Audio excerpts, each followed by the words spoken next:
Hello, welcome back to the 8th episode of the Tower Sports Advising Podcast. Today's special guest is Jimmy Smith, head coach at Riviera University. How's it going, Zach? Not too bad. Good. Excited to be here. Thanks for having me on today. No problem. All right, Jimmy, I want to start by diving into a little bit of your playing career. 4-year student athlete at Wheaton College, won 2 NUMAC championships in 2013 and 2016. Over your career, joined the 100-hit club with 120 career hits, 43 RBIs, and a career 294 batting average. In your senior season, you were named all NUMAC first team, hitting 322 of 55 hits and 20 RBIs. After playing your collegiate career at Wheaton, what were the big takeaways for you after playing there? The big takeaways for me really were just how important it is to be a good teammate and how much more I look back and think about, the guys I played with and just think about the type of people they were more so than their stats that you just read off. Right.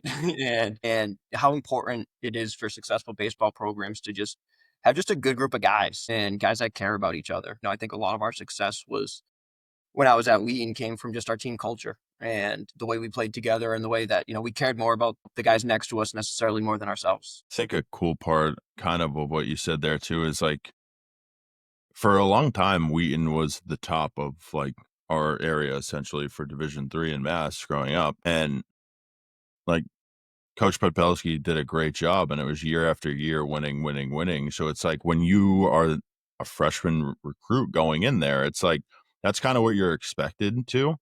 And I feel like in a lot of programs, whether win, lose, whatever it is, they kind of miss that part of like at the end of the day, baseball, you want to win, right? Like you don't want to be on a team that doesn't want to win. But it's easier when you have that established essentially winning philosophy of these guys buy into what I say and those players are buying into what the players are saying to each other. So I think a lot of value goes back into essentially like your success at Wheaton. And again, we grew up playing against each other. So it's for the people that don't know. And it's like you and I are two totally different hitters, right? But you fit an aspect that helped you succeed at Wheaton. Whereas if you were essentially me and playing in your position, that might have not been what they were looking for at the time. And I think a lot of people don't see the value in like certain coaches recruit a certain way, right? So essentially that could be coaches essentially way of that's what he recruited, your body type. And essentially for you, now you look at your 4-year career there and after you finish, it's like you had a pretty successful year. You're almost a 300 hitter. Like, so, and it's crazy to think about, but I'm like, you go through all those appearances and championships and regionals that you guys were a part of. And it's like, it doesn't stop. It just keeps going.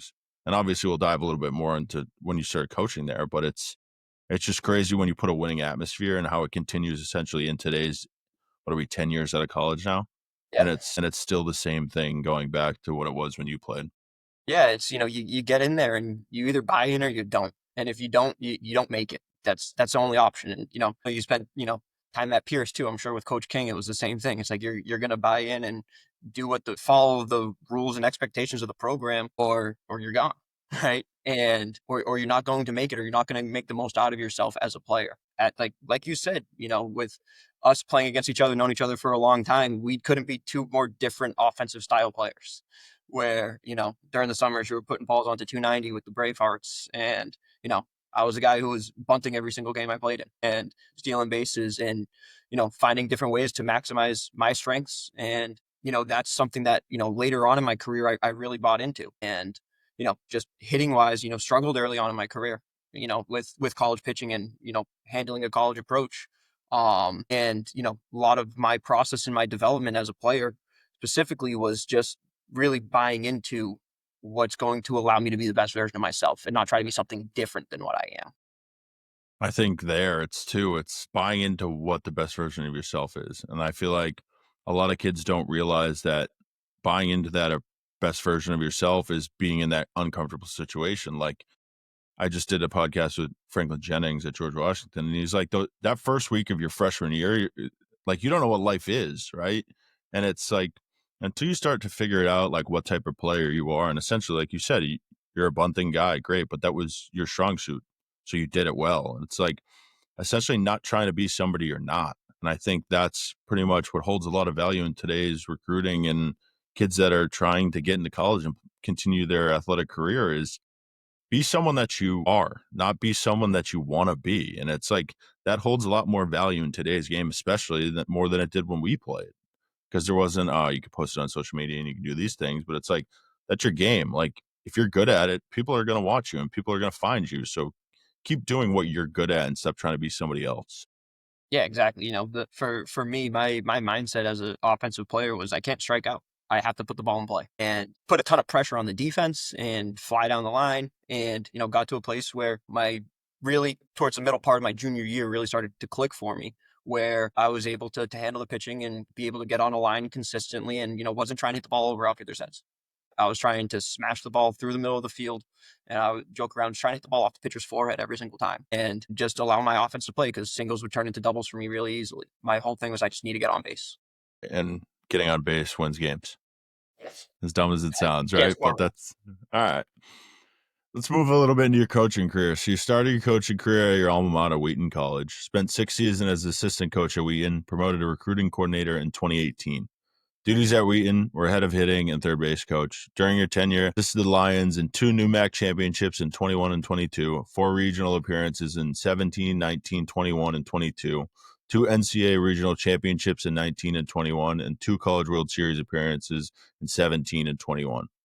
Took the head coach job at Riviera University during the fall of 2022. 2023, coached 2 GNAC all-rookie team players.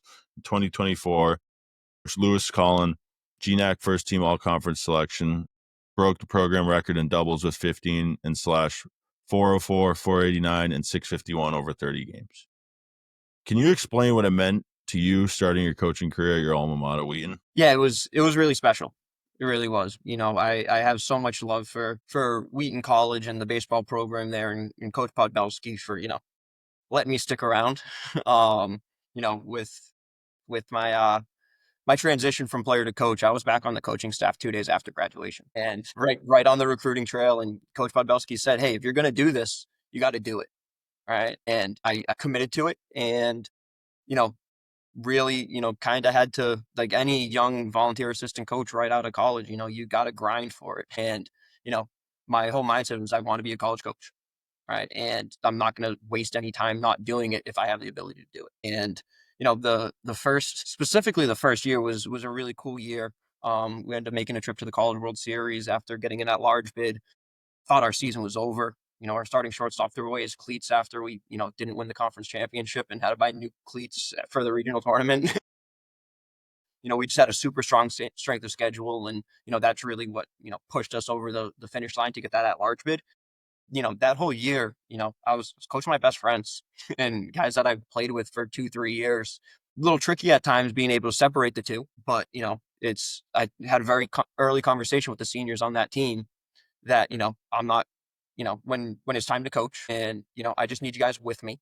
I'm not going to be screaming and yelling at you. That's not who I am. That's you know not the type of coach that I am or want to be necessarily. There's a time and a place for it for sure. But, you know, in order to get these younger guys, these new guys to really buy into me building this and helping to improve this program, if you're not listening to me, why would they? Right. So getting those guys who, you know, I'm still really close with today to buy into that and just say, hey, I'm here to work with you.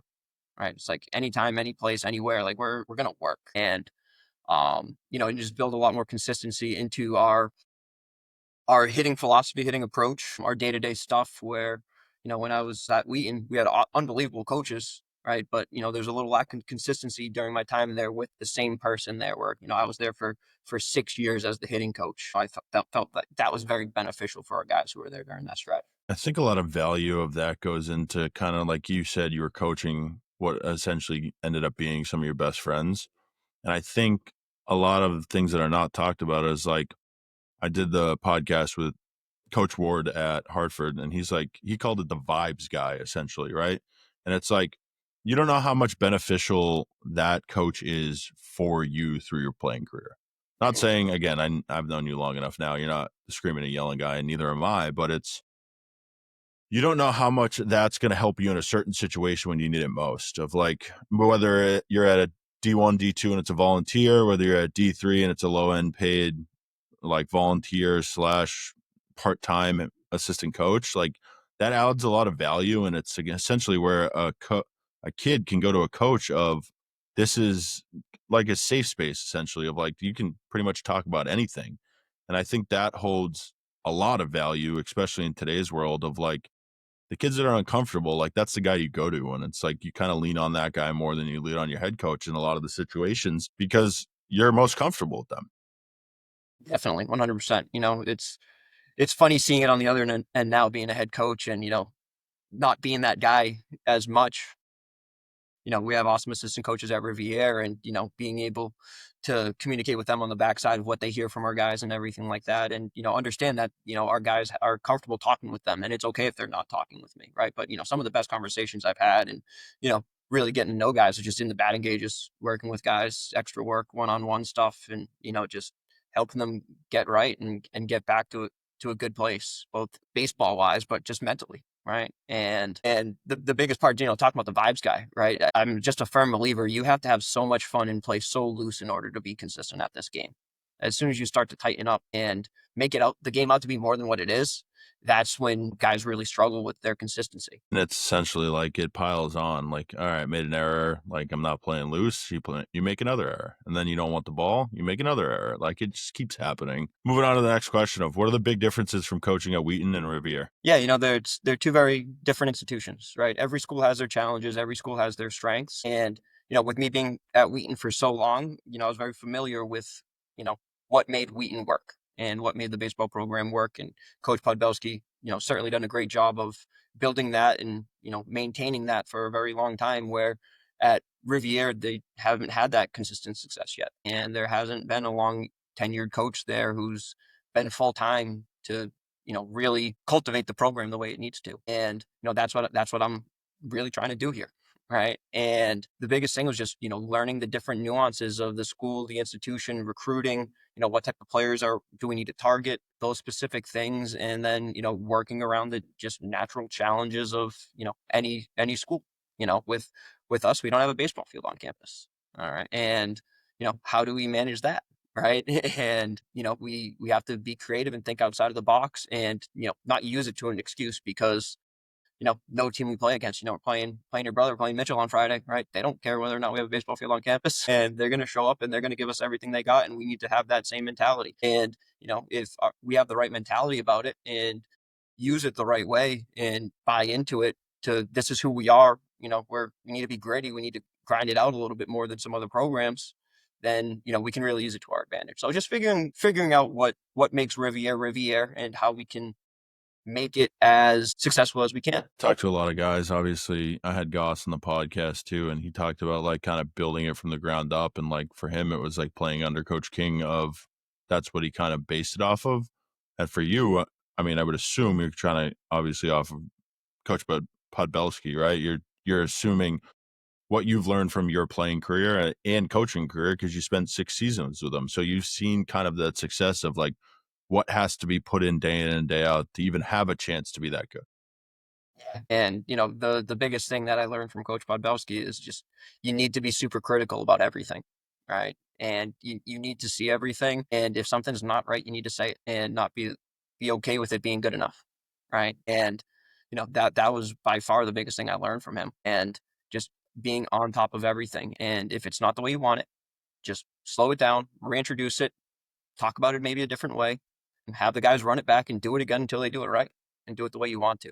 And, that just think that goes so far in this game in baseball where it's just so based on repetition. So how many swings do you take throughout a year? How many ground balls do you pick up? How many fly balls do you catch? How many times, how many bullpens, how many, throws do pitchers make every single year? Every rep counts. And the more often guys do it right, talking about player development and everything like that. That's how guys make those jumps the quickest is when they have a super high attention to detail and focus on doing it the right way. And obviously it's much easier said than done. Right. And, that's why, it's, very difficult to be consistent in this game. Right. But, the amount of focus and attention to detail with the reps and, you know, building that mental stamina to do it day in and day out, that to me is, that's where the rubber meets the road for development and just really my focus with this program. Awesome. I I'm pretty sure I know the answer to this, but is there a coach or coaches that you have modeled your coaching career after? Yeah, and certainly Coach Podbell. I spent 10 years with him total between a player and a coach, and that's what I know from college baseball, right? That's the brand of college baseball that I know, and probably a little bit more old school than what a lot of programs are doing right now. And I think there's a really good combination with what he does, because he certainly adapts and he grows with the game and everything like that. But, he's certainly been a huge influence for me, a huge mentor, and an awesome friend to me. And really, with him, he let me be me and let me coach the way I needed to coach and didn't want me looking over my shoulder. And the first day of the fall, my first year, I was the hitting coach. I had all the hitters. He wasn't around. And we'd certainly have our conversations, and he would work with guys and everything like that. But he gave me the freedom just to go right at it. And he's like, if you're going to be here and you're going to be the hitting coach for a long time, then go do it. Right. And that's the way I treat my assistant coaches. I want them to coach, not micromanage guys or have them, feel like I'm breathing down their back. Right. It's like, go coach, trust yourself, and allow yourself to be you. Right. I think a cool part of what you said there is like he's a friend. Like Yeah. 10 years ago, he wasn't a friend. He was your No. coach. But it's like the relationships in the sport of baseball that you create, one through playing with people you played with or guys that coached against you, and the conversations you can have, they last a lifetime. And it's like you never know at the end of the day who's going to reach out to you about who knows what it is, right? And it's like just from playing a simple game with a bat and a ball, right? And it's Mhm. how many relationships you can build. And I mean, we'll transition to it in later in the podcast, but it's like the amount of relationship building that it takes to get kids into college these days is 90% of what it is. Like, and the 10% of it is the ability of the kid. Yep. And it's like if you know somebody, like you're going to connect them with that kid. And again, they might say, "Hey, no, I don't want him." It's totally fine. But it's like that's how these opportunities arise for most of these kids, of the relationship building from a coach who used to be a player to a player, and now they're a coach to a coach. So it's just crazy the way the world is moving and how recruiting is moving. Yeah, it's all about connections. And with the travel programs, with the high school coaches, with the Legion programs, whatever it is, right? It's a lot of times I'm hearing about guys that I need to go and see before going out and seeing games and identifying them as someone that I need to follow for the rest of the summer. Right. So just being able to get that head start on guys and being able to kind of develop a plan for, who you need to see. And, with recruiting, it's all basically chasing around pitching and making sure you're going to see guys throwing on the day they're supposed to throw, and seeing the rest that's on the field during those days, right? You need a ton of communication, and also communication from the players and from the recruits. And if a high school kid's interested in us, we're going to be interested in him, right? And we're going to make the effort to go out and see him. And if, kid emails me or texts me or, wants to learn more about Rivier, it's like, I'm going to make the effort to go out and see him if I can. Because, with us being a small school, we need to go and cast as big of a net as we possibly can and see as many players as we can in this area to ensure that we can build a class and continue to bring in recruits that are going to build this program. Last question I have is, and you kind of answered a little bit of, is how was it playing and then transitioning into coaching under Coach Podbelski? Yeah, it's first couple years were a little rocky, right? It was, it took us a little bit to, really more so me on my side of things, if I'm being completely honest, learn how to separate him from being my coach to being my coworker, right? And being, you know, someone that, I can, it's okay to say no and disagree with him. Where, you're a player, you do what he says, right? Just like any good coach, right? Where the amount of times he would just sit in the office and beg me, he's like, Jimmy, disagree with me. It's okay, right? And it's tough to, because he's a very well thought out person and makes really good points all the time. And but once I got to me and him, really worked on how we worked best together, and was something that we focused on a lot in the off season. It's like really learning how to maximize each other in the way we work together, especially with the recruiting stuff. And once I really started getting a feel for that, and being able to feel comfortable being like, no, coach, like I disagree, and be okay with him still making his decisions because he's the head coach. That's where we got to that point, and we really learned how to really best work with each other. That's where we were able to get. I didn't feel like his old player anymore. I felt like his hitting coach. And then that's we spent so much time together in the office and on the road and on the phone every single day with each other. That's where you're able to build a friendship from it too. I think it's the cool part there is like bridging the gap, right? It's like, how do you go from being a 4-year player under the guy to just like being okay with telling him no? And it's like you guys had so much success in those 4 years of like How am I going to tell this guy no when he just told me for 4 straight years that like I can't say no? I don't know. It's a cool thing to think, and it's like a lot of guys like essentially that we played with are like that's where they start their coaching career under, right? There's not many guys that go outside the box, really. I mean, there are some, but Mhm. and go elsewhere, right, to start their coaching career. They kind of do it and essentially at the school that they started their playing career at, or in that same conference because somebody was sick of coaching against them for 4 years. Exactly, right, and it's just a level of comfortability where, it's the coach knows what type of person you are, right? He knows what you know about the game, by my senior year, I felt like, he gave me a little bit of a leash to go and kind of coach the outfielders during, our defensive periods where, that was a big part of my game was going out there and running balls down and playing really good defense in the outfield and, very fundamentally sound with the way I played defense and all stuff that I really learned from him and, trusted me to just kind of just go out there and make sure everyone's doing it the right way, just like any senior, any leader on a team would do. Right. And, I feel like part of him seeing me embrace that and, help me work with younger outfielders or work with guys who are transitioning from the infield or catcher to the outfield and, just giving them tips here and there and, helping them out. Felt like, he felt comfortable with, just my knowledge of the game and the type of person and worker that I was. So it makes sense why guys stay in, similar place or similar conference because, coaches all know each other. They're able to communicate and you're getting a good coach, a good person to come into your program. All right, moving on into Northeast baseball. I'd like to throw a question there for the coaches that grew up in the Northeast. What do you think the hardest part about your personal recruitment was growing up in the Northeast? I wasn't prepared for the recruiting process. That was probably the biggest thing. Like, I didn't know anything about it. There weren't podcasts or anything on social media about, how to get recruited.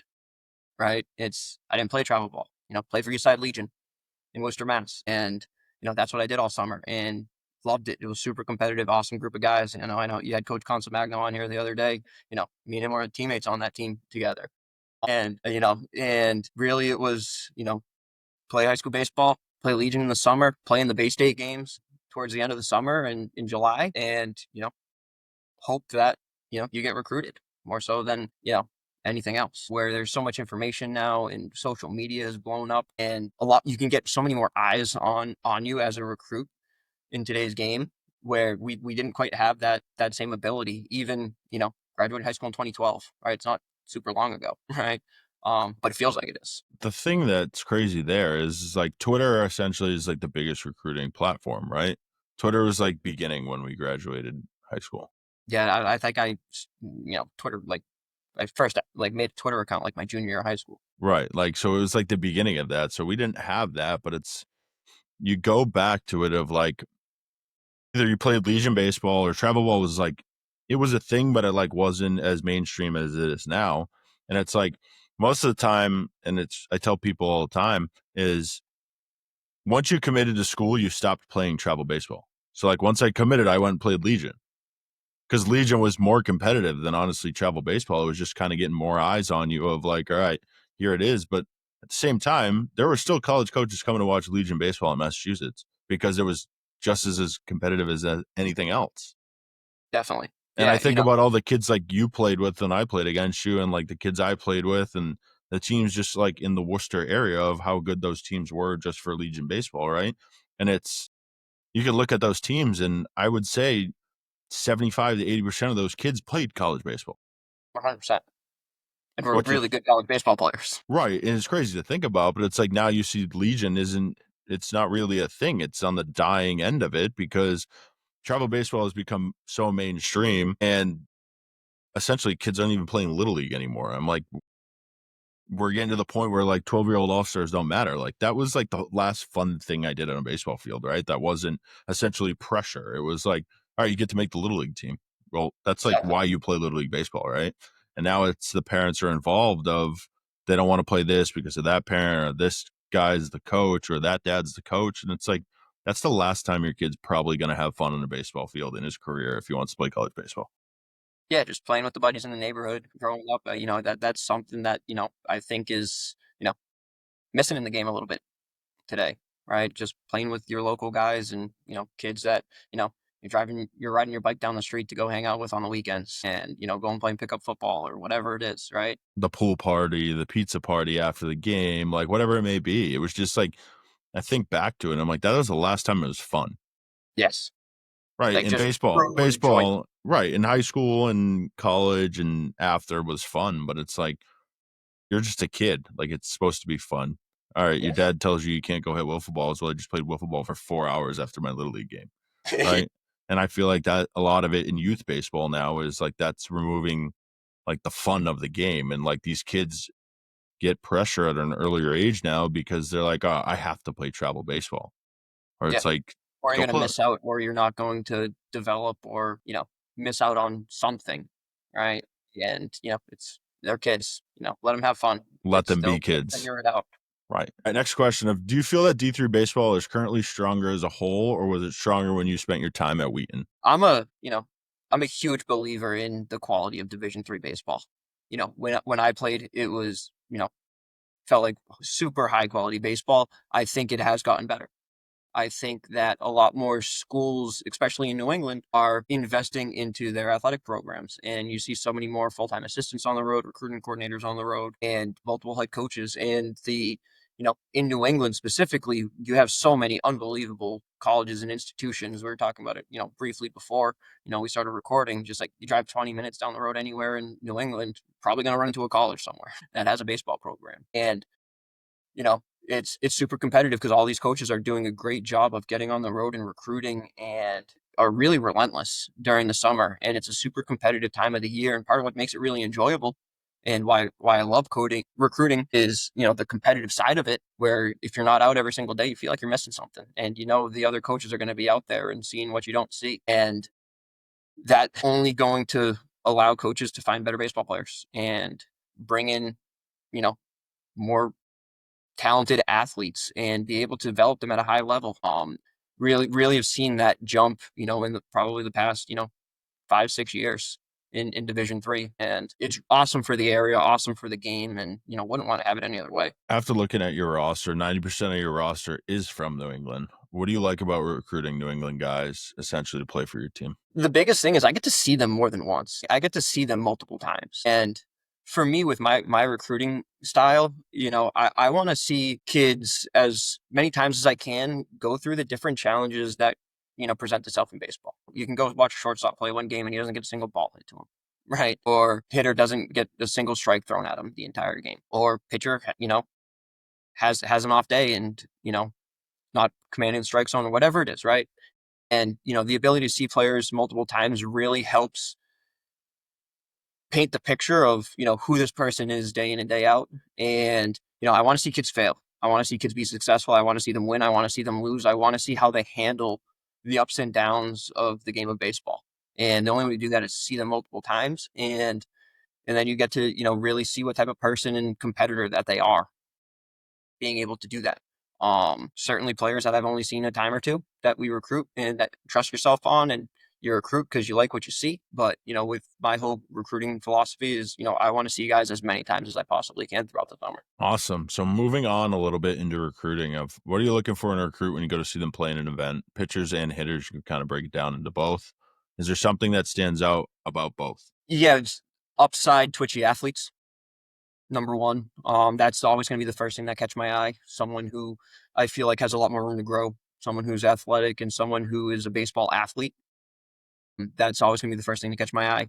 Um, Additionally, on top of that, looking for super competitive players and, tough kids, right?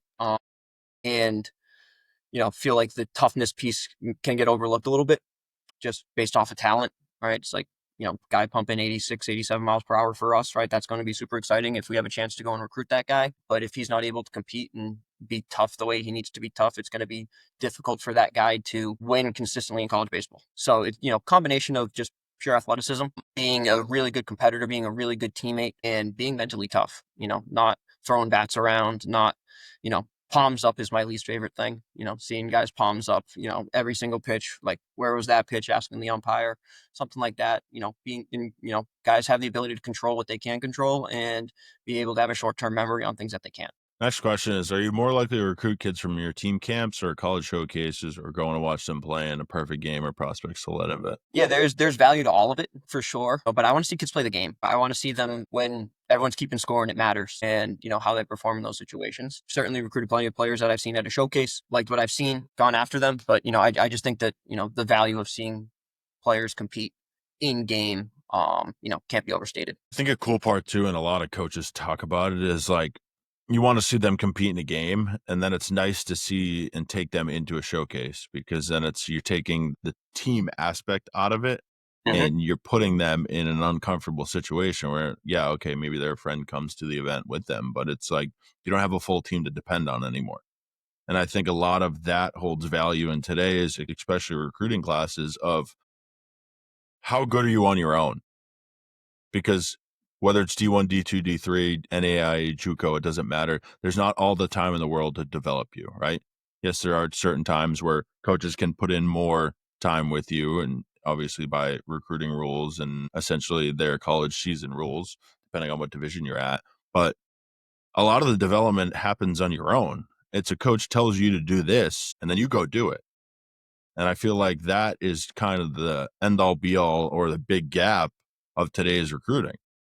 Yeah, for sure. That's an awesome point. With the showcase, and I don't want to make it seem like I don't recruit kids out of showcases or anything like that. Right? There's certainly a very very important value to it where you're able to really just break down the player's tools and really see it all where you might not get that in a game situation, right? And something we talked about a little bit earlier, right? Where, and then the point of just them, being on themselves and being on an island a little bit and seeing how they handle that because, certain times at this game, you can feel pretty lonely out there when things aren't going your way or team's in a rough place or something like that. And how does that kid, handle that? Is he confident in himself to be able to go out there and showcase himself the best way he can? Definitely think there's something to that. I think important part too there, what you said is not that you don't like showcases, but if you like a guy in a showcase, you're going to go watch him play to see how he competes. So it kind of goes hands in hand of showcase and then go watch him play, or watch them play and then invite him to a showcase, or go to watch a showcase that they're at. I Yeah, the, think, the combination of the two is awesome. It's right. you, And that, you get to see all the tools, you get to see how they swing the bat, you get to see how hard they throw, see how they field the baseball, and then you go and watch them in a game and see how they compete and put it all together when it matters. right. Next question of, do you guys use the transfer portal for recruiting? And do you believe the transfer portal is helping the sport of baseball? Oh. Everyone said Oh, it's a loaded question. yeah, it is. I think you can get lost in the transfer portal pretty quickly and not quite know what you're looking at or what you're seeing. Think that you know there is value to it where guys are in a situation that they don't want to be in and the school and the program something's not the right fit for them, easily give them the ability to go find a place that is. And I want all the players that I recruit, all the players that I see, all college baseball players all across the country go have an awesome experience because I love college baseball and best 4 years of my life was playing it.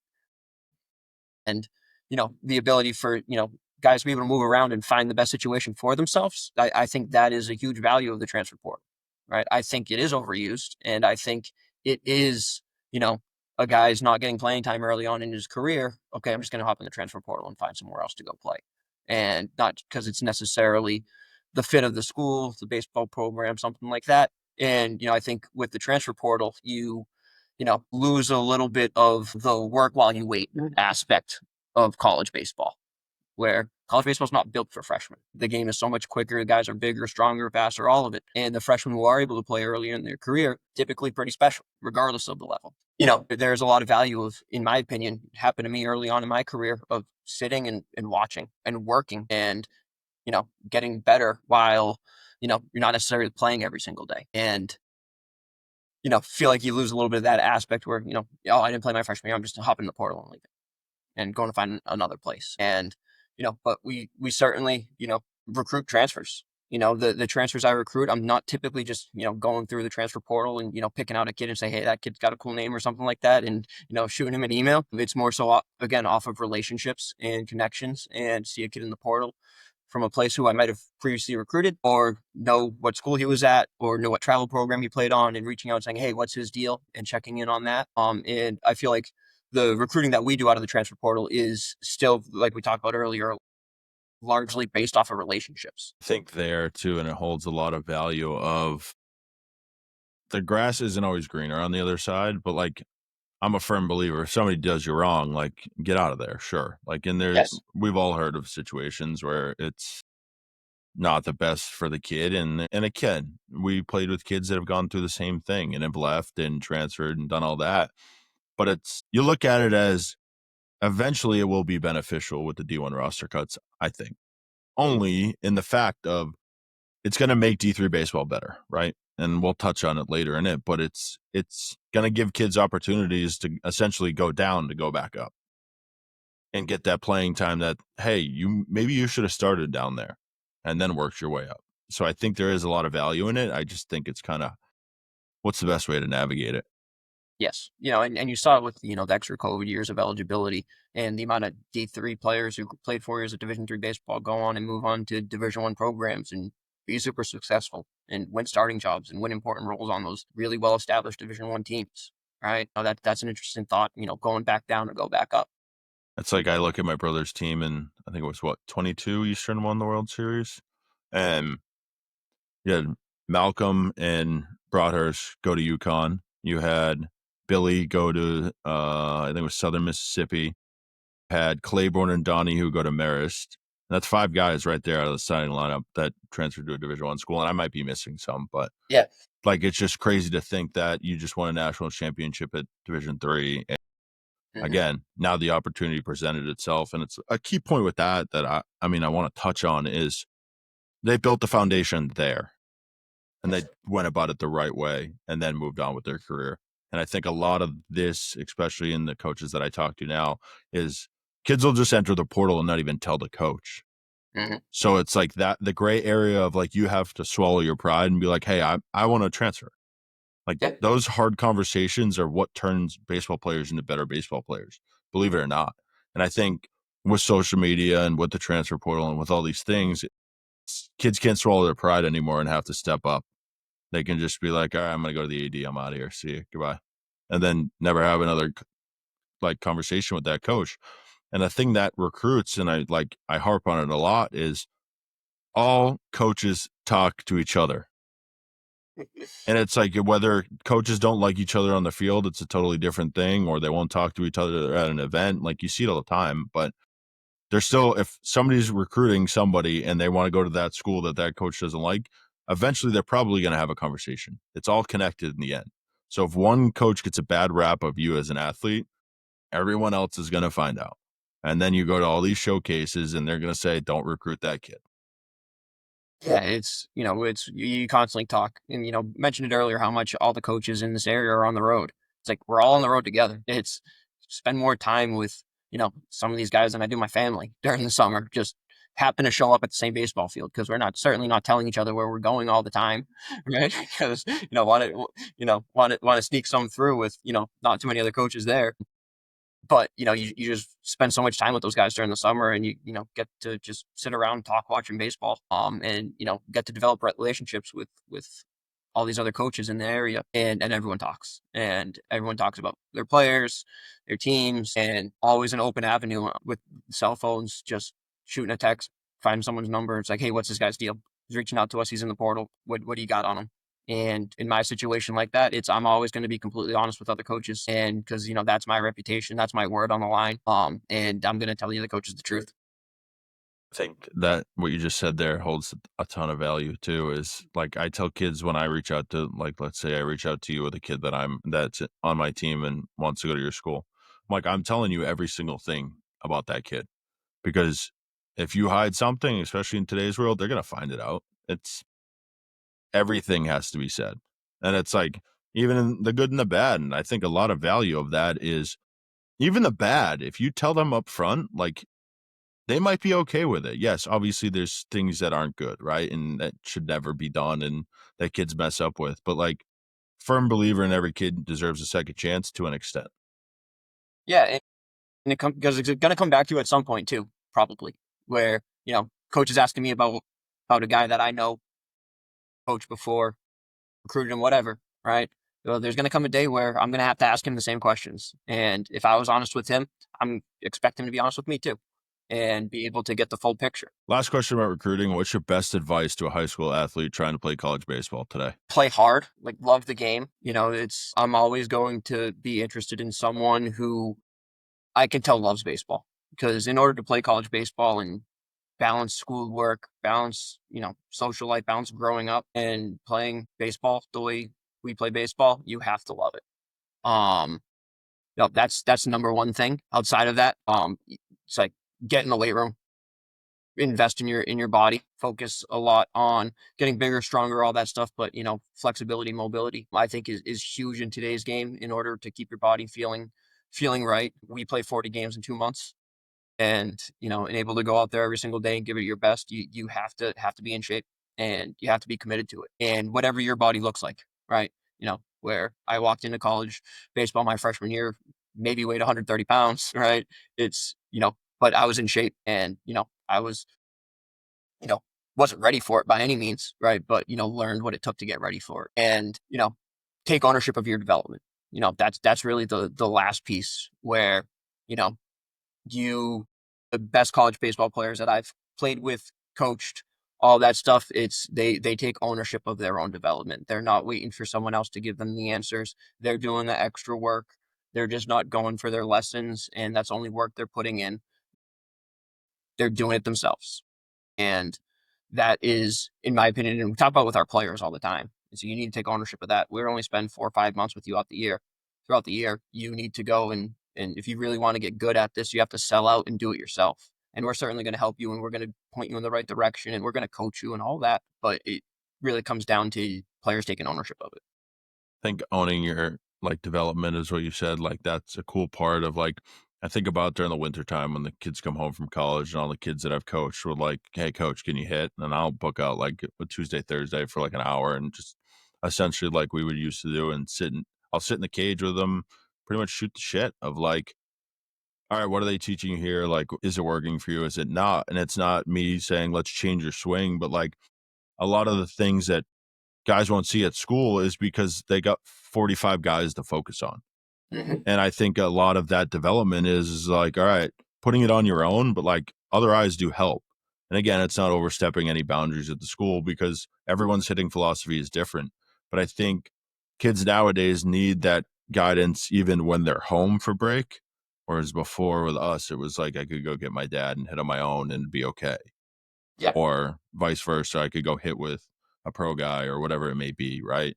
But it was nowadays, it's like those kids need that group environment because they get home and it's like boring to them because they're around they're all their friends at school that they made throughout their whatever freshman to senior year. And you need that group activity. And it's like what I've seen with kids is when you're in that group activity of hitting, throwing, fielding, whatever, just taking simple ground balls, whatever, when you have those different techniques of kids that like you watch grow up from senior year to freshman year of college and then they come home for that freshman winter, it's like they've all grown up, right? You hope, essentially, right? But it's how much different they've changed and how much more serious they take the game. And it's like they'll come home and tell me and they're like, I should just listen to you at the beginning. I'm like, I'm not here to lie to you guys. Like I've lived it. I have a ton of friends that still are in it. And I got friends that are still playing professionally. So it's like I'm giving you the most advice I can give you, but the honest advice. And again, yes, I've seen people mess up more than they've essentially had success, but it's every story has value. And if you don't hear the story, how are you going to know if it holds value to you? exactly. Right. And that's one piece that I really like that you touched on was the group environment of it. And that's something that I do think travel baseball, does a unbelievable job of the, best programs out there, is building that group environment of we're going to come together and we're going to work, and seeing our guys go back to their programs during wintertime to get their swings and get their throwing and all that stuff. And they have their college players nights where they're most of the time they're coming in for free and they're not charging them, and letting them get their work in, and letting the players get back together and work together. And now they're all at different schools and everything like that. Really do think that is pretty cool. Yeah, because it's like you build a foundation of like essentially guys coming in and using the place while nobody else is in there. But it's like you build a foundation, right? And you want these kids, especially at an early age, now that travel ball starts at 9 years old, like crazy to think. I think when we played travel baseball, there was nine. there wasn't 9U, there wasn't 10U, and there wasn't 11. You only had 12U. I think it was like 12U, 13U on the big field, and then like 15 and I think like 16 or 17. Yeah. So you build this foundation of like, why do kids play for a travel program? Because kids end up going to college. Like that's what keeps these travel programs in business of like, all right, kids are going to school, then I want to go play there. And I think Hmm. a lot of the lost value is kids don't make it till they're that last year, that 17-year-old year in most programs, because again, it's like the transfer portal. It's the grass is greener on the other side. When most people don't realize if you're transferring programs, again, if somebody does you wrong, I understand.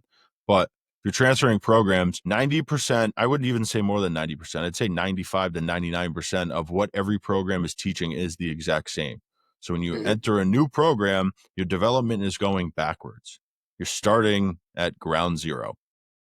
And people, I mean, people come back and have conversations with me about it, but I'm like, was it worth it? And most of the time they're going to say no because they learned the same thing. And again, I get it. Somebody did you wrong. Sure. But like, stick it out. And I feel like, again, I forgot which podcast I was on talking about it, but the kids that stick it out in today's world are the end ups the ones that excel. And it's like a lot of kids get lost in the value of like, if you get essentially in our time, if you got 10 at bats your freshman year, this is a successful freshman year. Now kids are like, am I going to start? Like, dude, you haven't even gotten to college yet. How do you know if you're going to start? Exactly. Right. And you know, the big piece of it too is like you're getting all new eyes on you, right? And you know, guys who haven't seen you before, where you're going from a place where they've seen you grow and they've seen you develop for so long, right? It's, you know, different eyes are good to a certain point, but there's also a lot of, you know, familiarity and comfortability that you're lacking there as well. And I say this to our guys all the time. You know, baseball's been played for hundreds of years, and it's going to continue to get played for a long time. There's no secret sauce to it. It's get really good at playing catch, get really good at getting the barrel on the baseball. Pitchers get really good at throwing strikes, and then everything else we can work from there, right? And let's not make the game out to be more than what it is. I mean, Goss said it the best on this week's podcast. He goes, pitchers throw the thing over the white thing. Yeah. And it's like funny to think about, but it's like back in our day, like even the kids that weren't the greatest athletes of us growing up, right? They were good at throwing it over the white thing. And I think in pitching now, especially got a lot of the pitchers that are in the portal is, yeah, they're 96 or 90 plus arms of, but you had 16 walks in 5 innings. So it goes back to like, all right, is the development actually being put in there? Yeah, you're throwing harder, but what about the mechanics? Which And one thing we talk about all the time with our guys is we need to keep our focus and our development on what wins at this level, right? And what wins? It's not giving up free bases. It is maximizing our abilities to manufacture runs and executing when it's time to execute and being super competitive and playing the game the right way, right? And you know, offensively, right? It's like get the barrel on the baseball and hit it hard on a line through the field and battle with two strikes, right? It and you know it's not the most flashy, right? It's not drop and drive. It's not velo grunts and all that, right? But it's what wins at this level, plain and simple. hit ball, throw ball, pitch ball, have Catch ball. fun, right? And have fun. Like as much as this game's advanced, it's like it's still gonna be fun. And Yes. I think today's world, a lot of kids are losing interest in it at an earlier age because of how advanced it is. Mm-hmm. And it's just crazy to think, but you go back to it, and I'm like, go back to your 12-year-old little league year, right? Baseball Yeah. is fun. Like just live in that moment for a day of like, all right, that's where you started. Like, why was it fun then? All right, you played with a team. You could throw hard, you could hit the ball far, whatever it may be. But it's like, just go back and think about that for a day. And then think about how far you've come in 6 years, essentially, because 12, yeah, it'd be 18. So it'd be your freshman year of college. And what seems like 6 long years is really 6 short years in today's world. But it's like, go back to that mindset of, oh, it was fun. All right, we'll go into practice that day and think about, hey, let's make today fun. Yeah, it might not be the best practice in the world. I know a ton of coaches that have done that. Like, today's going to be fun. Because eventually, if you're taking the fun out of the game, it's not going to be fun. You can't make it fun when you're miserable.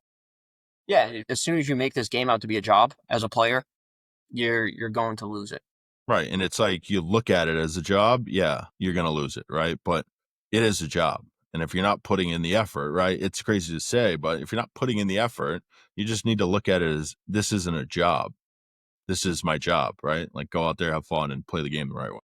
Yeah, you do it because you love it. It goes back to, loving the game of baseball. And the guys who typically are the most successful love it. All right, moving on into development. Are you guys open to recruits about the development that needs to be put in before arriving to campus? This is an interesting one. Yes and no. Once our season's over and we're getting to the summer, communicate with all those guys, about, what's expected of them, come fall season. But I also want to see what they show up with themselves. All right, and see how they show up to campus without a ton of guidance, and see if they're ready or not, and see if they've put in the work, or they went out and enjoyed their senior summer with their high school buddies or whatever it is, right? And you can learn a lot about a kid early on in their career of what they show up with, like on Right. day one.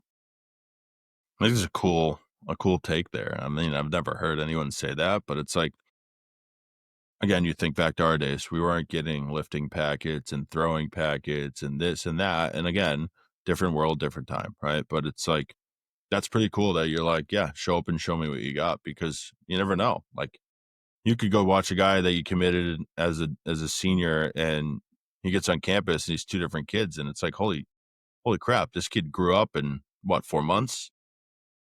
And Yep. you never know. And it's just because maybe he's got that chip on his shoulder because now he's committed to a school. So it's I don't know, that's a cool take. Yeah. And I want to see how excited and invested guys are showing up, right? And so they certainly get the lifted packets, and they certainly get all of that stuff, right? But purposely don't give them a ton of additional information on top of it, right? Just kind of give it to them so they have it, and we'll see what you do with it. Awesome. Our players also do a great job of getting together during the summer and getting the younger guys in there. And it's all optional, obviously. They just pick a baseball field to go hang out with, and get working together, just like everyone does. And they have kids from other teams that they're friends with and everything, just working out during the summer, and find a way to get those younger guys involved if they want to. And really cool way that I've seen them transition the freshmen early on before they even get to campus. All right. What's the key thing that you guys do at Riviera to improve the development of your players that you might have learned through your playing career that helped you? Yeah, where the rubber meets the road in college baseball is recruiting and development. All right, get the best players you can in there, and then develop the crap out of them, and develop them as quickly as you can.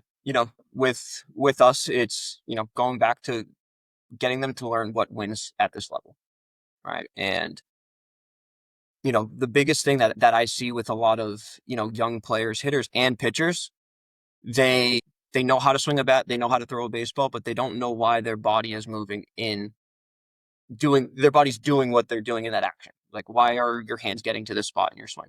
I don't know, right? It's like, well, you should know. It's your swing, right? So, video work. We do full body analysis for our pitchers with complete game physical therapy in Chelmsford, Massachusetts, where they get high motion cameras and all that stuff, and send all of our pitchers to go through their deliveries and everything like that. And they break it down. And our pitching coach is Coach Christie is a strength and conditioning coach as his full time job, and he's kind of the brains behind the operation on that. And I'm the guy yelling, "Throw the white thing over the white thing." And we work really well together in that aspect. And there's a common thread where he's mechanical with the guys, and I'm more, hey, this is what's going to allow you to win.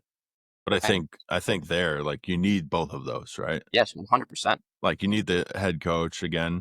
I gets hard when your head coach is a pitching guy, I understand, but it's like you need the guy that's like, dude, just throw it over the white thing. It's not that hard. But dude, like it is that hard. And it's like again, the pressure that goes into it of like, it's not that easy. But No, of course not. the more you think about it, it ain't gonna be that easy. Yes, and that's what I think why me and Coach Bob Belsky worked really well together at Wheaton, where I was more of that guy with the hitters, and he was a former pitcher, and he was like, "Get your foot down, be direct with your swing, and get the barrel on it," right? And I think I learned that on the hitting side of things. Now that I'm working with my pitching coach with the pitchers, learned how that's transferable to both sides of the baseball. Awesome. So moving on a little bit into hitting, both hitting guys, is there a certain type of way you teach hitting? There's overall, a pretty obvious approach that, I think is pretty standard all throughout college baseball, but I am a firm believer that everyone swings different. and everyone's body moves differently. And we need to figure out what's going to allow you to consistently hit the ball on a line through the middle of the field against quality pitching. And that last part, against quality pitching, in my opinion, is the most important part, right? It's easy to do off of batting practice. It's easy to do off of flips. Gets a little bit more difficult depending on how much you want to ramp up the hack attack off the machines, right? But our whole offensive approach is built around what's going to allow us to be the most successful against the best pitching we're going to see at the end of the year when it matters, right? And with our whole approach, it's where our goal is to hit a ball on a line through the middle of the field, right? And for me, that's from the left fielder to the right fielder, right? And there's a lot of room for error in there. And we're not saying, hey, if the ball's on the outer half, you have to hit the ball to right field, or the ball's in the middle, you have to hit it through the middle. It's like give them, a little bit of leeway, a little bit of room for error. As long as we're on a line somewhere through the middle, consistently, we're going to be in a good place, right? And that all comes with a short, direct swing, right? And I feel like, low hard line drives during batting practice and drill work, those are what lead to backspin line drives in game. And that is, essentially the core philosophy, core approach with our hitters. And then from there, we do a ton of work and have a huge emphasis on battling with two strikes, right? It's if, we can't strike out too much, right? And it's part of the game. It's going to happen. Our guys know that. But the more we're able to make the opposing pitchers work and the opposing defense work and put pressure on other teams, the quicker we're able to get into bullpens, the higher our percentages of being successful on that day are. And really buying into being selfless and really battling with two strikes and being okay with expanding the zone a little bit and not leave it up to the umpire all the time and take an ugly swing and find a way to dump a ball in somewhere. Right. And that two strike approach, I think at this level is massive. I think I forget where I saw the video the other day of somebody who's talking about with two strikes, if you see two more pitches throughout your 27 batters of a game, that's 50, what, 4 pitches? That gets the bullpen quicker. And I Yes, it does. think and I think a lot of D3 baseball now, and again, teams have gotten better, right? Hmm. And how do you get to the bullpen quicker? See more pitches, have more quality at bats.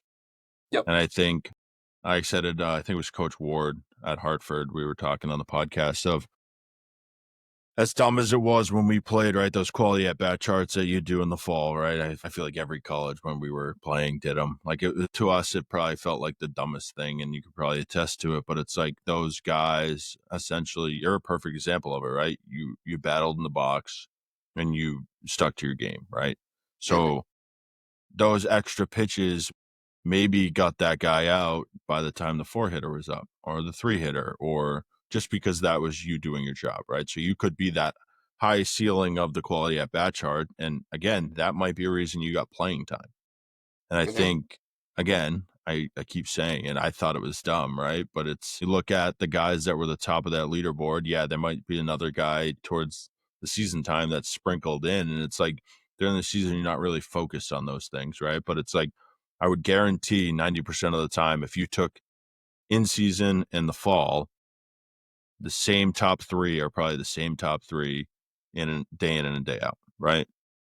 And it's like just buying again, it goes buying into that process of like, all right, how do we get to the bullpen? Well, we score more runs. How do we score more runs? Have better at bats. Like as cliche as it is, that's baseball, right?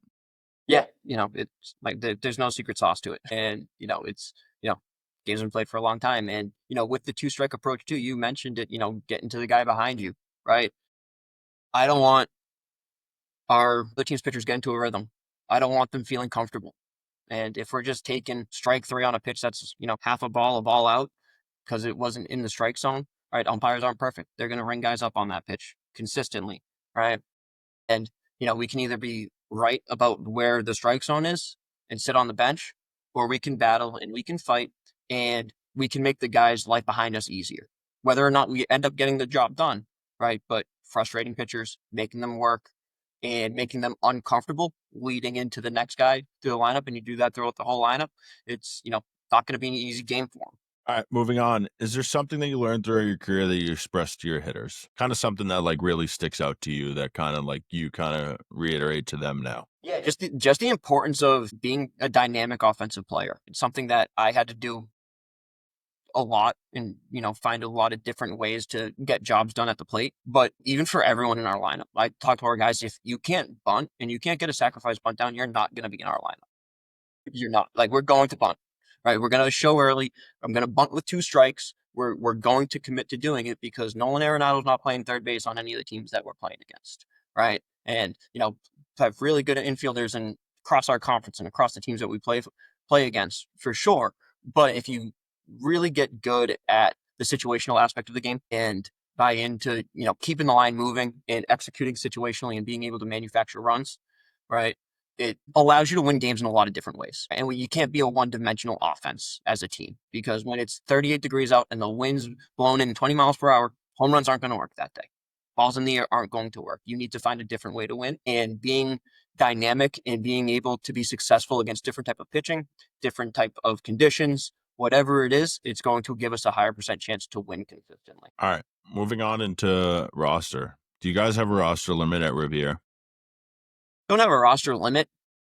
I can have as many guys as I want on the team. I like to ensure that we have a roster where I'm able to commit to working with every single one of our players and giving them the time and attention that they need and giving them a chance to be able to develop and earn a role in our program. So right now our roster is at 41.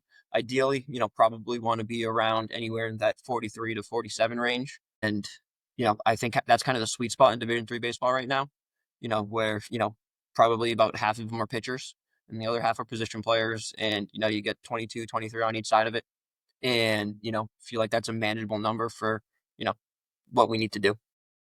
Right, and then, like, to accomplish pretty much day in and day out of, like, getting enough work for those guys, and Yeah. I think, again, I feel like most schools at Division III don't really have a limit, but at the Mhm. same time, it's like, how many kids can I benefit their playing career of having on a roster? And I think that's the better way to kinda look at it, especially as a recruit looking at the school. Yeah. So with our recruits is, when they make a decision to come to us, they're committing to us, right? When I make the decision to offer them, I'm committing to them. Right, and you would expect it in return, right? And I feel like that's like the gray area of recruiting. Is like, all right, well, this coach is offering me this, right? Well, I'm not offering what he wants me to offer him, so it's people get lost in that, and I think it's like again, I keep saying going back to like the grass is greener on the other side. It's like those guys that could commit to let's just say like an Eastern, and they know they're not going to play, and it's go play. Like my brother Yeah. said the best in the first podcast, like Division 3 baseball is awesome. Like if you can play wherever you can play, go play.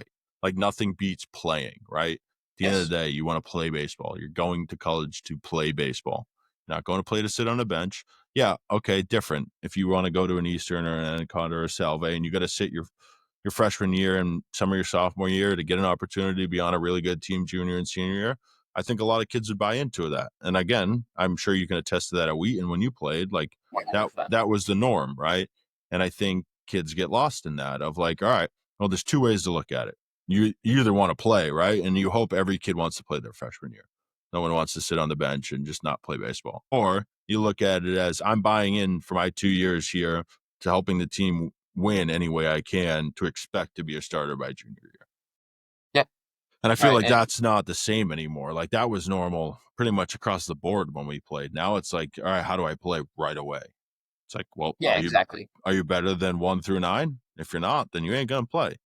Yeah. And it comes back to the whole, beginning part of our conversation with being a good teammate. It's like that whole mindset's selfish.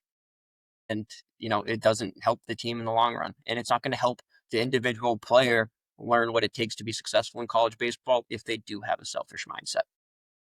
Yes, we want guys to come in to want to compete and want to play. Of course we do. I hope my whole entire recruiting class coming in next fall comes in and they take everyone's job because that means that they're going to be better than the players we have on our roster right now. Right. But that's not the reality of the situation because experience is massive in college baseball. Understanding what is expected out of a 40 game season in 2 months is, you can't replicate that. They don't replicate that in high school or travel ball. Right. It's, but the the biggest thing is learning how to be selfish and really push yourself, but also maintaining the ability to be a good teammate and be a good person and care about the guys next to you. Next question of how do you think the D1 roster cuts next year are going to affect D3 baseball? Yeah, that's interesting. I've had this conversation with a few people, right? On obviously there's going to be some trickle down effect, right? Those D1 teams that are over that roster number, or however they're managing it at the school, that's those guys are going to drop down, and then they're going to take spots from other players at other programs at the Division II level, and that's going to continue to trickle down to Division III. The biggest thing I think there's going to be a huge impact on junior college as well, where a lot more you're going to see a lot more guys start going JUCO route. And I love junior college baseball. I think it's an awesome option for guys who aren't quite developed yet, or think it's the best situation for them. And we have a couple guys on our roster. You mentioned Louis Colon earlier. He was a Northern Essex guy, and came in after his 2 years at Northern Essex. And those guys are dogs, and they're animals, and they get plenty of opportunities early on in their career. So just college baseball as a whole, right? There's definitely going to be a big trickle down effect from it, and you throw the portal into it, and NIL, and all that stuff. I think it's going to increase the talent level at Division II and Division III and JUCO across the board, because Division I guys are not able to take as many high quality baseball players, and like I said, trickle down from there. I think a part that like I've grown to realize is that in growing up in Mass, obviously, like kids would go play at a junior college and be okay with that. Yeah, Like living in Connecticut, that doesn't happen. I looked at it not too long ago. I think the average is 1 or 2 kids a year. Like as sad as that is, it's like you move what from where we grew up, you drive 20 miles, so in a state from 20 miles apart, right? yeah, You go from kids that'll take that opportunity to run with it, and you go from kids that, "That's not good enough for me, I'm not gonna play." So yeah. It's I think that's like I mean, it's a gray area for sure, but it's like I played with a ton of kids that played JUCO or like started at a 4-year, went to a JUCO, went back to a 4-year, or I played with guys that went to a JUCO and then ended up at a 4-year for 2 years or for their junior and senior year. And it's like, one, most of the time they were better financially set off because by the time they got to whether it was D1, D2, D3, like if you were at the D1, D2, you were getting money because they weren't just throwing nothing at you to come to the school. And if you were at D3, you already had your credits and all that stuff transferable. So school was already cheaper because you probably had a higher GPA than when you came out of high school. Yeah, So definitely. there was a lot of benefit to it. And I think now it's going to be an interesting way of like, all right, again, and I don't know if this is going to get passed, but those JUCO years don't count. I mean, I don't want to dive into that, but that's like a whole nother conversation that we could sit here for 2 hours with. And I think leading into my next question of, do you think that more D3 teams will add JV teams after the D1 roster cuts? Yeah, it wouldn't surprise me by any means, especially like I said, with the investment into the coaching staffs, and adding full time assistants, and you know schools wanting bigger rosters across the board. Right? It's like you have to have a fully rostered team in Division III baseball. In my opinion, it's an expectation, and all the best programs do. And you're always chasing those teams at the top, and kind of emulating what they do, right? And some of them have JVs, some of them don't, right? But looking back at what a lot of successful programs in this area were able to do was bring in a ton of kids, have a JV roster, and have assistant coaches get paid extra money to be able to assist with running the JV program, but then also giving time for those, freshmen, maybe some sophomores who are on the varsity roster who aren't getting a ton of playing time early on in their career, the ability to go and play baseball still. And the ability to go and play in those JV games and get experience and see what they look like and build confidence, and not just sit and watch every single day. Right. And, there's definitely something to it. Just depends, again, like I said, it's every school, every situation is a little bit different, and depends on, being able to do it the right way, I think is the most important part. I think a gray area there too is like you said there of like coaching a JV team to make extra money. Like a lot of the parents don't understand like most assistants are full time at D3. Like Yeah. it's very rare. It's more of like the state schools and the higher end private schools, but like they're people too. Like, and not for nothing, a college baseball coach puts in more time than most coaches do to prepare those kids for that season. And yeah, again, they're traveling all summer away from their families to pretty much make ends meet and try to develop your kid in 4 years to be a better human being, one on the field and two in the classroom and three after college. Yeah. That's a whole nother topic for a whole nother day. But it's like the JV teams also give kids a chance that didn't have a single chance. Like, yeah, you didn't have a single offer. Like, yeah, it sucks to tell your friends, hey, I'm going to play JV baseball wherever it may be, but you want a chance to play college baseball? Go do something with it. Yeah, and it comes down to, do you love it? Do you love it enough to be able to,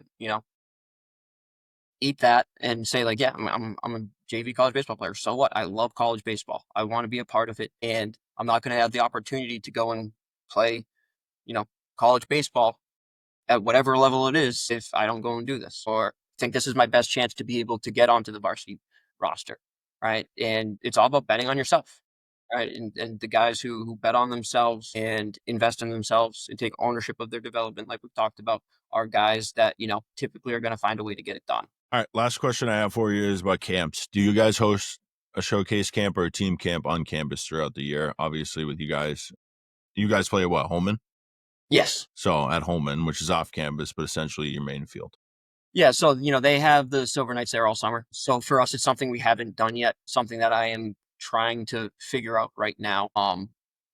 And there's a ton of benefits to it. Just being able to, it's something I did at Wheaton. We ran to every single year when I was the recruiting coordinator over there. And there's at one for like a 2-3 year stretch in there, half of our team roster was filled up with guys who came to our prospect clinics. And I think there is huge value to it for the recruits to narrow down really what schools are you interested in. Do you feel like you have a realistic shot at playing at, and go to those camps, get to see the school, get to work intimately with the coaching staff, and get to know what the program is about and how kind of day to day goes for the players in that program, right? And how the coaching staffs work with the players. And, a lot of times, you staff it with athletes on your team as well. Where so then you get to meet players who are in it and who are members of the team and on the roster and get to talk with them and pick their brains about it. I think there's a ton of value to prospect and showcase clinics for individual schools. And something that we're definitely going to be looking to get into more this summer, this fall.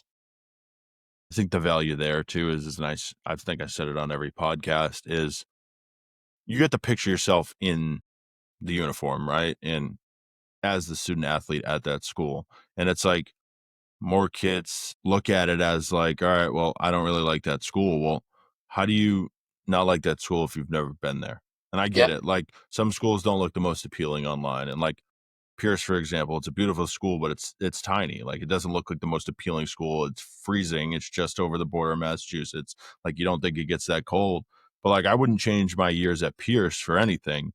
But it's like if you never went there, you first of all, you'd never even know it existed because it's in the middle of absolutely nowhere. But it's like the experience I had there at a cousin's kids' school with 60% athletes out of the whole school. It's like I wouldn't change that experience over what I had at UMass Lowell when it was like 24,000 kids and it was like 13,000 commuters built out into three campuses. It wasn't for me. Like I didn't enjoy it as much as I enjoyed my time at Pierce. But it's like if you don't go there and see what it's like, you're never going to know if it's actually a fit for you. So that's my big thing is like once you figure out what size school you'd like, and essentially you go through your checklist, but once you go through it, go look at the schools, make a list of 10 schools, go look at them. If they're mhm, not what you want, check them off. That's fine. And then move on to the baseball part. But you can go look at any school as a normal person anytime you want. exactly. Right. And you're never going to get a feel for what the school's really about, or unless you get there. And you're never going to get a feel for what the baseball program is really about unless you get around it, right? And one thing I tell young players all the time is go watch a Division III baseball game, right? Like go watch Sally versus Endicott, go watch Eastern and Southern Maine, go watch one of those games, and really get a good feel for what that looks like, right? And because you don't know what you don't know, and you know Division III baseball is super competitive. Guys care. They're really good at the game and they want to win. And, in order for, young athletes to understand what it is, you need to go out and see it. I think there too is like, and I say it to my guys all the time. I'm like, back in the day, if you played D3 baseball, it didn't mean you were a bad baseball player. Like most of the time, the D3 guys, and I can name probably 10 off 10, 20, maybe even more of kids that were like, I don't want to do this as a full time job. And back then, you got what, 15 practice days in the fall or something like that? So, all right. So you got 16 days out of the entire fall to practice. And Hmm. again, obviously not getting in trouble off the field, but it was that's what I want to do. I want to play baseball in the spring. I want to be a student athlete and I don't want to practice all fall and I don't want to make it like a job. And again, they had very good careers, but Yeah.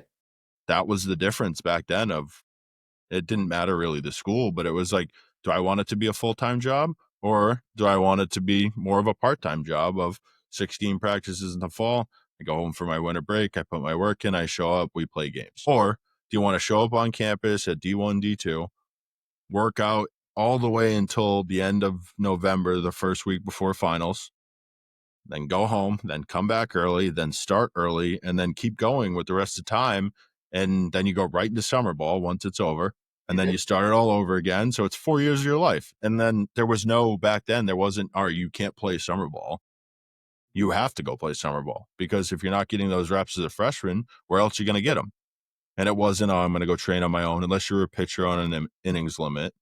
Yep. But now it's like there's so many more options. And I said it to TJ on the podcast. I go, I think at some point to compete with all of this change in baseball with D3, I think it's going to be a full time fall or pretty close to it soon. And I know they've had talks of it, but like that would appeal more to recruits nowadays, I think, is like, all right, I get a full fall.